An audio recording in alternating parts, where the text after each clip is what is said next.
우리가 살아가고 있는 이 시대는 수많은 말씀이 넘쳐나는 그러한 시대입니다. 그런데 그 많은 말씀 속에서 진리를 분별해내는 것은 더욱 어려워진 그러한 시대입니다. 인터넷에 내가 궁금한 그러한 기독교 내용에 대한 단어만 하나 검색해도 수많은 블로그와 영상과 그런 자료들을 찾아볼 수가 있습니다. 그런데 그 내용들 중에서는 이단 단체에서 올린 영상과 내용들도 적지 않게 많이 있습니다. 가끔 보면은 가장 먼저 뜨는 것이 이단이 올린 그러한 내용이고, 또 네이버 그 질문을 하는 그러한 질문 게시판에도 답글을 다는 사람들이 대부분 이단 단체에서 활동하는 사람들이 답글을 다는 것을 볼 수가 있습니다. 그러한 것을 구별할 수 없는 일반 성도님들은 자신이 궁금해했던 것, 잘 모르는 것이었기 때문에 그것을 분별하지 못하고 그 내용을 그대로 받아들이고 배우게 되는 것이죠. 그러면은 그 신앙이 하나님이 우리에게 주신 말씀과 다른 방향과 다른 이해와 지식을 쌓을 수밖에 없게 됩니다. 특별히 요즘은 유튜브 그 알고리즘이 너무나도 잘 돼 있어서 내가 영상 하나만 봐도 그것과 연관된 것이 계속적으로 나에게 그것을 보도록 유도합니다. 그러한 알고리즘 속에서 우리가 영상 하나를 잘못 봤을 때 그 영상과 관련된 다른 영상들이 계속 이어진다면 우리는 그 영상을 통해 잘못된 지식을 계속 배우고 나갈 수도 있는 것이죠. 그런데 그러한 말씀뿐만 아니라 많은 교회에서도 많은 목사님들의 그 설교가 열심히 준비하셨겠지만 신학적이고 말씀을 중심으로 하기보다는 성도님들이 듣기 좋은 그러한 메시지, 들을 때는 은혜가 됐지만 신앙생활에 있어서 그다지 유익이 되지 않는 그러한 설교들도 굉장히 많이 있습니다. 그런데 성도님들은 들었을 때 무엇이 틀린지, 그것이 어떻게 성경적으로 맞지 않는지 이것을 구별해내기가 쉽지 않죠. 왜냐하면 하나님이 이렇게 말씀하셨고 성경에 이렇게 나와 있다라고 말하면은 성도님들은 그냥 그런가 보다 하고 듣기 때문에 그냥 다 그게 맞다라고 생각을 합니다.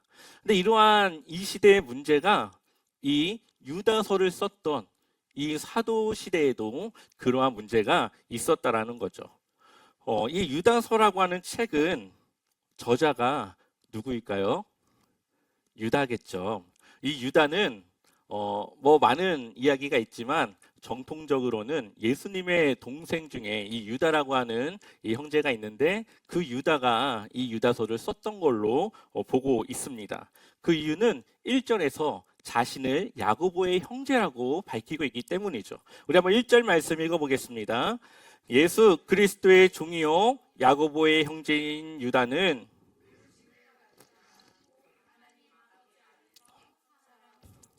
예수 그리스도를 위하여 지키심을 받은 자들에게 편지하노라. 아멘.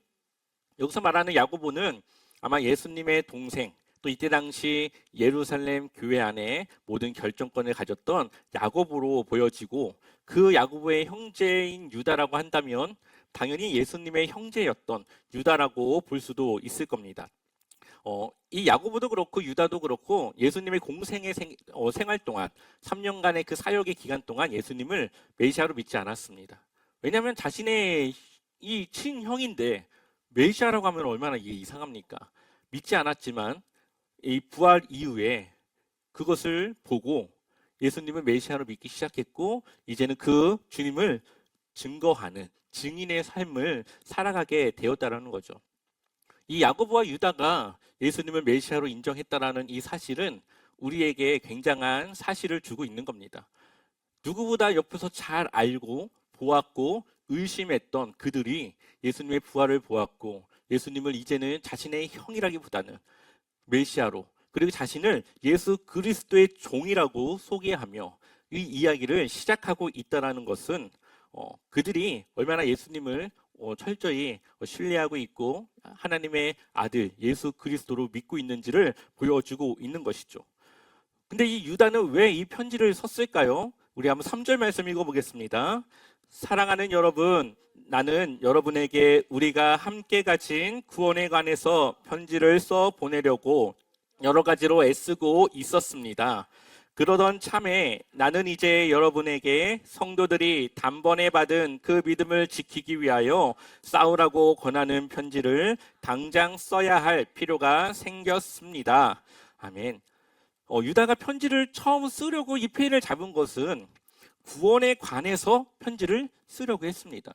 그런데 쓰려고 하고 보니까 더 급하게 써야 될 내용이 생각이 났는지 그 내용을 바꿔서 믿음을 지키기 위해 싸울 것을 권면하는 그 편지의 내용을 쓰기로 했다라고 그것을 밝히고 있죠. 이것은 다른 말로 하면 유다서의 핵심 내용은 바로 이 3절 말씀에서 우리에게 말해주고 있는 겁니다. 믿음을 지키기 위해서 우리는 싸워야 된다. 그리고 유다가 이것을 쓰고 있다는 것을 뒤집어 말하면은 지금 이 시대의 많은 교회들이 처해 있는 상황이 믿음을 지키기 위해서 다른 누군가와 싸워야 하는 그러한 상황에 처해 있다고 하는 것을, 그러한 긴급한 상황에 있다라고 하는 것을 우리에게 알려주고 있는 것이죠. 아마 이 예수님의 동생 유다가 이 편지를 썼다고 본다면 아마 주후 AD 60년에서 80년 사이에 썼을 걸로 보입니다. 이 기간은 예수님의 제자들이었던 사도들이 대부분 순교하거나 혹은 나이가 들어서 이제는 삶이 끝나거나 하는 그러한 시기였습니다. 그러한 시기에 이제는 사도들의 힘이 약해지고 이제 새로운 2세대들이 세워져 나가는 그 시기에 얼마나 많은 그 이단들이, 얼마나 많은 거짓 교사들이 그 틈을 파고들었을까요? 아마 이때 당시 그러한 일들이 많이 일어났을 걸로 보고 있습니다. 외부적인 로마 정권의 그런 박해도 있었지만 그것보다 더 심각한 건 교회 내부에서 일어나는 어떠한 그 문제들이 이 성도들의 그 믿음과 신앙을 흔들어 놓고 있었다라는 거죠. 그래서 4절 말씀을 보면 이는 가만히 들어온 사람 몇이 있습니다. 그들은 옛적부터 이 판결을 받기로 미리 기록된 자니 경건하지 아니하여 우리 하나님의 은혜를 도리어 방탕한 것으로 바꾸고 홀로 하나이신 주제 곧 우리 주 예수 그리스도를 뭐하는 자라고요? 부인하는 자니라. 근데 이들이 이 교회 안에 들어왔는데 어떻게 들어왔습니까? 가만히. 그들이 이단이라는 것을 밝히지 않고 조용히 교회 안에 침투해 들어왔습니다. 교회에 들어와서는 양의 탈을 쓰고 정말 신실한 주님의 제자인 것처럼 살아갔지만 그들의 마음에는 믿음을 지키려고 하는 그들의 그 신앙을 흔들고 그것을 미혹하기 위한 그러한 일을 하기 위해 가만히 누구도 눈치채지 못하게 들어왔다라는 겁니다. 이때 당시 이들이 얼마나 성경에 대해서 많이 알았겠습니까? 우리처럼 성경책이 있는 것도 아니었는데. 그러니 얼마나 많은 사람들이 이러한 그럴듯한 말에 미혹이 되었을까요? 지금도 많은 이단들이 활동하고 있지만 한때 이 한국 교회가 신천지로 인해서 난리가 났던 때가 있습니다. 수많은 큰 대형 교회에 수많은 성도들이 신천지에 빠져 신천지의 성도였고 그들이 여전히 그 대형교회 성도인 것처럼 위장해서 성도들을 한 명 한 명 빼나가던 그런 시절도 있었습니다. 그때 당시 보면은 정말 사람들의 신뢰를 받던 집사님, 권사님, 장로님, 심지어 그 교회의 부목사님까지도 신천지에 속해 있는 그러한 위장 성도였더라는 것을 볼 수가 있습니다. 제가 전도사 시절에도 한 성도님이 신천지에 빠질 뻔한 경험이 있습니다. 어느 날 한 교사가 저에게 와서 이상한 질문을 하는 겁니다. 어떤 질문이냐면은 성경에는 나와 있어서 구체적으로 알 수 없지만 궁금해할 만한 어떠한 그러한 이야기를 이제 물어보는 거죠.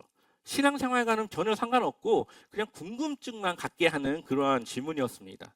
그래서 그 집사님한테 왜 이것을 물어보시냐고 물어봤더니 다른 집사님이 그것을 자신에게 물어봤는데 자신도 그게 궁금하긴 한데 좀 이상하다 저에게 이야기하는 겁니다. 그래서 제가 듣고 나니까 그분이 신천지에 들어간 것 같아서 아마도 그분이 신천지와 뭔가 연관이 있는 것 같은데 한번 상담을 해봐야 될 것 같습니다 해가지고 교구 목사님을 통해 그 성도가 상담을 했고 상담한 결과 아마 한 신천지에서 한 2개월, 3개월 정도 이제 신천지인지 모르고 교육을 받고 있는 중이었던 걸로 보았습니다. 그리고 그것이 신천지인 것을 알고 나서는 이제 나와서 이제 그것을 끊었던 그런 경우도 있었습니다.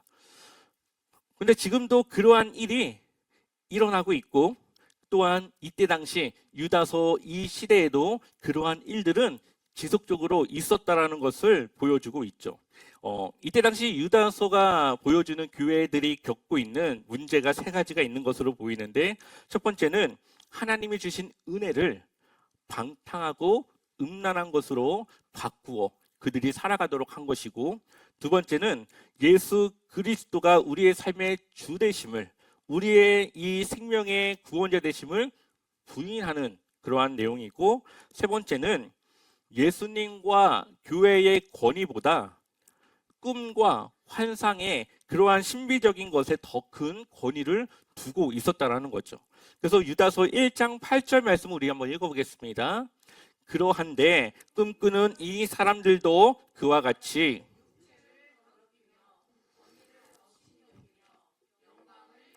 한도다. 아멘.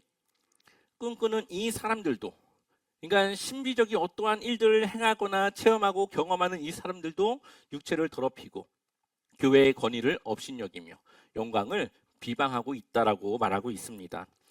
지금같이 성경이 있었다면 누군가는 성경을 통해 그것을 옳은지 아닌지를 알았겠죠. 하지만 이때 당시에는 이렇게 쓰여진 편지 외에는 대부분 말에서 말로 전해지게 되었습니다. 그러니 사도들이 전하는 이 말이 이들에게는 굉장히 정말 가장 진리에 가까운 그러한 말이었던 거죠. 근데 사도들이 점점 이 한 명, 두 명씩 없어지면서 그 사도들의 가르침을 받았던 다른 이들에 의해서 이제는 그 가르침이 전수되어지는 이 과정에서 가만히 들어온 어떠한 누군가에 의해 말로 복음이 아닌 다른 이단적인 교리와 그 일들을 이야기했을 때 성도들은 그것을 어떻게 할까요? 분별하지 못하겠죠. 예수님이 이렇게 말씀하셨습니다 하면서 말하면은 알 수가 없습니다. 근데 그러한 일들이 이때 당시 교회 안에 팽배히 일어났다라는 것입니다. 요즘도 잘못된 말씀을 듣고 잘못된 신앙의 길로 가는 성도들이 있습니다. 말씀을 들으면 그럴듯하지만 성경에 비추어 보면 전혀 맞지 않는 그러한 설교들도 많이 있습니다. 말씀에 근거하지 않고 자신의 생각과 논리로 그럴싸하게 설교하는 목사님들이 얼마나 많은지 모릅니다.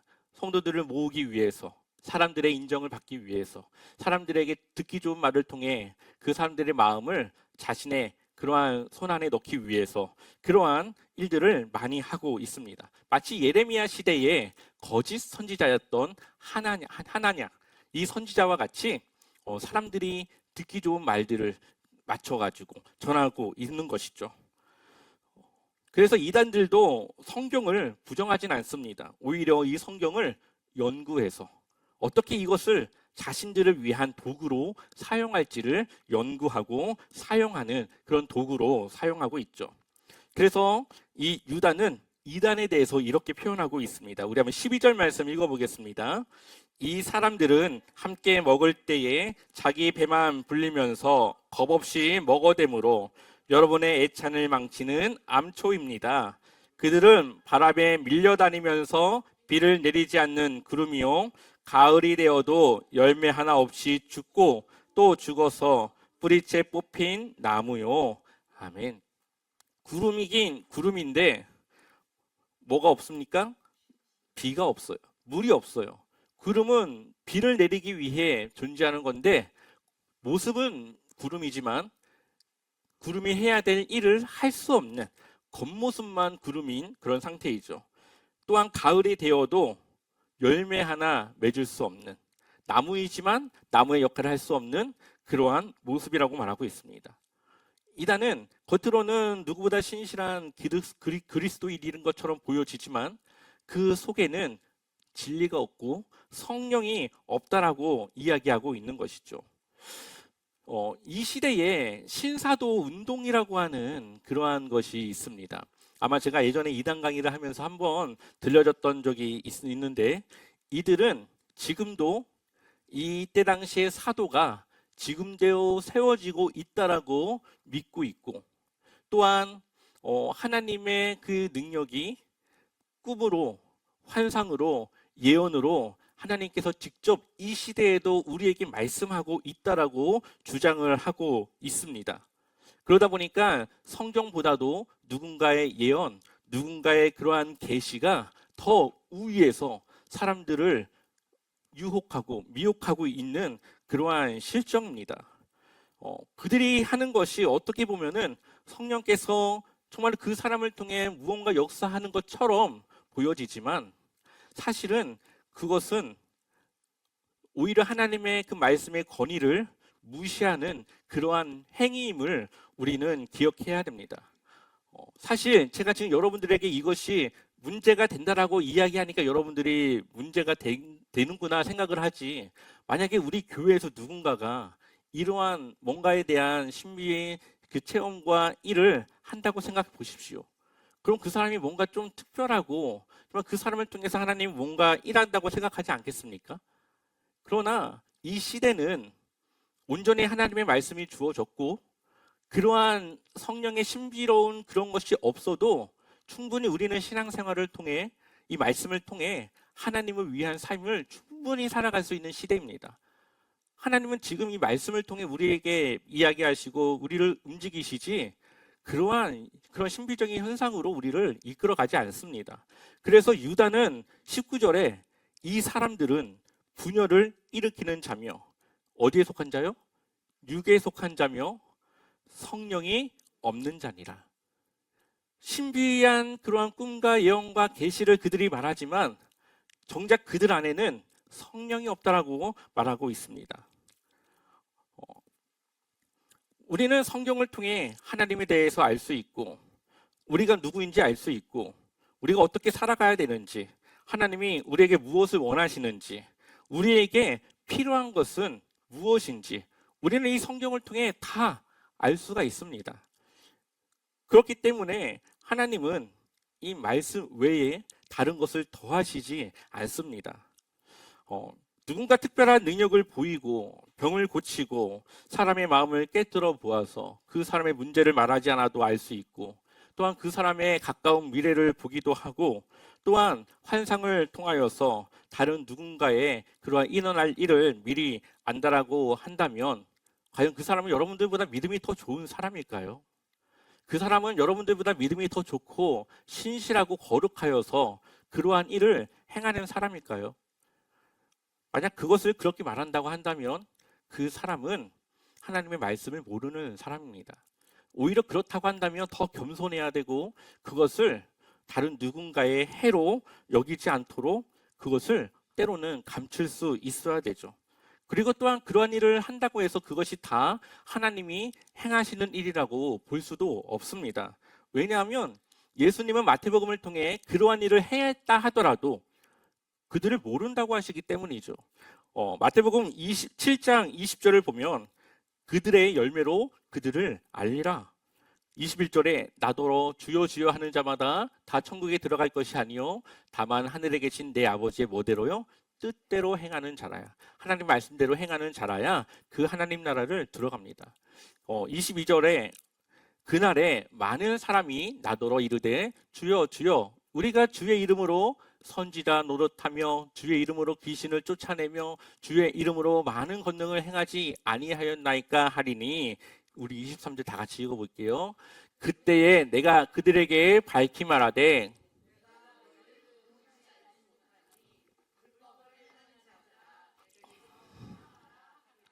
아멘. 아무리 그러한 신비적인 일들을 행했다 하더라도 예수님은 그들을 모른다고 말합니다. 하나님의 뜻, 하나님의 말씀, 하나님이 우리에게 주신 이 성경을 통해 우리가 우리의 신앙생활을 행하고 따르지 않으면, 그 외에 다른 걸로 우리의 신앙생활을 이끌어 나가면 그것은 하나님과의 관계를 벗어난 그러한 관계가 될 수밖에 없는 겁니다. 예수님께서 이 예수님의 어머니가 찾아왔을 때 누가 내 어머니고 누가 내 형제냐? 하나님의 그 말씀을 따르는 자라야 내 형제이고 내 어머니니라 하고 이야기하지 않습니까? 우리는 하나님의 말씀을 소중하게, 그리고 그것이 우리의 삶의 기초에 놓고 우리는 살아가야 합니다. 물론 하나님은 특별하신 능력을 통해 행하실 수도 있겠죠. 정말 특별하고 정말 그렇게 해야 될 때는 그렇게 하실 수 있을 겁니다. 그러나 대부분의 경우, 대부분 우리에게 주시는 그러한 것은 그러한 식으로 하나님은 일하지 않는다라는 것을 우리는 기억해야 됩니다. 우리에게 주신 하나님의 말씀이 있고, 우리는 하나님의 형상을 따라서 하나님의 지식을 가졌고 지혜를 가졌고 이성을 가졌고, 우리는 우리의 선택을 하나님께 둘 것인지 세상에 둘 것인지 우리에게 주신 자유의지가 있습니다. 우리는 충분히 하나님의 말씀을 통해 내가 이 상황에서 무엇을 해야 하는 것이 옳은지, 어떻게 해야 되는 것이 맞는지를 우리는 분간해낼 수가 있습니다. 그럼에도 불구하고 우리가 때로는 기도하며 하나님의 특별한 응답을 요구할 때가 있죠. 저의 경우도 그렇고 또 대부분의 성도님들의 그러한 기도를 원하는 때 보면은 이미 자신이 선택해 놓고 있고, 근데 그것이 자신의 뜻, 자신이 생각한 이 선택이 하나님의 뜻과는 맞지 않는 것 같은데, 그래서 하나님께 기도해서 뭔가 그것이 맞다라고 나에게 응답을 주셨으면 하는 그 기대감에 그러한 그 기도의 응답을 기다리며 기도하는 경우들이 있습니다. 우리는 대부분 기도를 할 때 무엇이 내가 하나님께 옳게 행해야 되는지를 우리는 대부분 알고 있습니다. 그런데 그것을 내가 행하기까지 용기가 나지 않고 결단이 되지 않고, 그렇기 때문에 이 기도를 통해 뭔가 하나님의 그 뜻이 나의 뜻에 좀 맞춰졌으면 하는 그런 기대감으로 우리는 기도할 때가 있는 것이죠. 하나님은 우리에게 말씀을 주셨고 우리는 그 말씀을 통해 우리의 삶을 분별하며 우리가 어떠한 선택을 해야 될지 대부분의 경우 우리는 알 수 있습니다. 그렇기 때문에 우리는 우리의 뜻에 하나님이 맞추는 것이 아니라 하나님의 뜻에 우리가 맞춰질 수 있도록 그것을 놓고 기도해야 되는 것이죠. 그래서 유다서는 우리에게 이러한 어려운 상황에 처해 있는 이러한 상황에 세 가지가 우리에게 필요하다라고 말하고 있습니다. 첫 번째는 말씀 위에 자신을 세우라고 말하고 있죠. 20절 말씀 읽어보겠습니다. 그러나 사랑하는 여러분, 여러분은 가장 거룩한 여러분의 믿음을 터로 삼아 자기를 건축하고 성령으로 기도하십시오. 아멘. 믿음은 느낌이나 감정이 아닙니다. 하나님의 말씀을 기초로, 그 말씀을 토대로, 말씀을 근거로 세워져 나가는 겁니다. 그렇기 때문에 하나님의 말씀 성경을 우리는 스스로 읽어야 되고 그것을 통해 늘 우리의 신앙생활을 돌아봐야 합니다. 성경 한 절 떼어서 그것을 가지고 내가 그것으로 이해하는 것이 아니라 성경의 앞뒤의 그 내용을 통해 그 한 절을 왜 말하고 있는지를 우리는 그 흐름 속에 그것을 이해해야 되죠. 그래서 우리가 큐티를 하는 이유가 바로 그러한 것을 우리가 훈련하고 그렇게 말씀을 이해하기 위해서 우리는 큐티를 하는 것이죠. 또한 두 번째로는 성령으로 기도하라고 말하고 있습니다. 우리의 기도의 대상은 하나님이시죠. 또한 기도는 본래 내가 하고 싶은 것을 하나님께 드리는 것이 아니라 하나님을 위해 기도하는 것이 기도입니다. 그래서 제자들이 예수님께 무엇을 가르쳐 달라고 합니까? 기도를 가르쳐 달라고 하죠. 그래서 예수님은 너희는 이렇게 기도해야 돼 하면서 기도를 해야 될 내용을 이야기해 주십니다. 지금은 우리가 조금 더 폭넓게 우리의 필요를 또 우리의 그러한 도움을 자유롭게 우리는 기도할 수 있는 그런 시대이기도 하지만, 사실 기도라고 하는 것은 내 생각을 말하기보다는 하나님의 뜻을 구하고 하나님 앞에 내가 하나님을 고백하며 나의 믿음을 드리는 그러한 하나님과의 교제의 그런 도구로 사용했다라는 거죠. 그래서 여기서 성령으로 기도하라고 하는 것은 하나님께 내 뜻을 설득하는 기도가 아니라 하나님의 뜻에 내가 맞춰질 수 있도록 나를 내려놓는 기도를 드리라는 겁니다.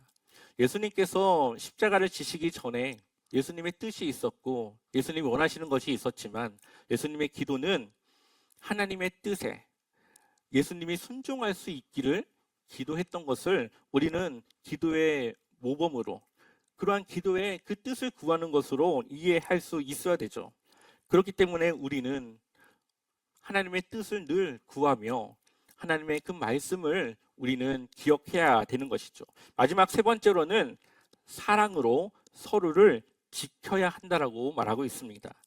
1장 21절을 보면 하나님의 사랑 안에 머무르면서 자기를 지키고 영생으로 인도하는 우리 주 예수 그리스도의 자비를 기다리십시오. 아멘.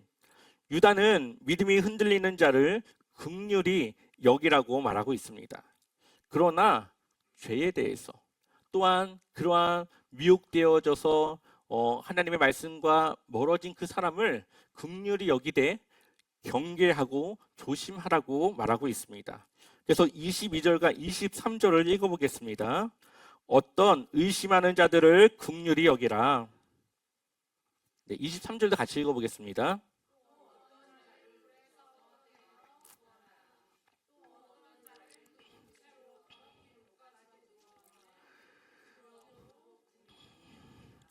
아멘.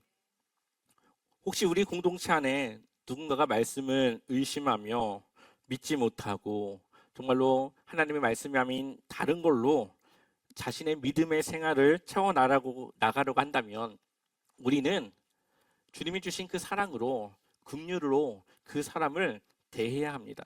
하지만 우리가 혹시 좋지 못한 영향을 받을까를 경계하며 그러한 두려움을 가지고 긍휼히 그 사람이 다시 말씀으로 돌아오기를 기다리고 긍휼을 베풀어야 된다라고 말하고 있습니다. 유다서는 한 장밖에 되지 않습니다. 그런데 그 마지막은 이렇게 끝납니다. 능히 너희를 보호하사 거침없게 하시고 너희로 그 영광 앞에 흠이 없이 기쁨으로 서게 하실 이 곧 우리 구주 홀로 하나이신 하나님께 우리 주 예수 그리스도로 말미암아 영광과 위엄과 권력과 권세가 영원전부터 이제와 영원토록 있을지어다. 아멘. 우리를 하나님이 그 말씀으로 보호하시고 지켜주실 것을 말씀하고 있습니다. 우리가 진리를 완벽히 알기 때문에 우리의 믿음을 지키는 것이 아닙니다. 그러나 말씀 위에 서 있으려고 하는 그 믿음 가운데 하나님은 우리가 그 믿음 위에 그 말씀 위에 우리의 신앙생활을 할 수 있도록 우리를 도우시고 지키십니다.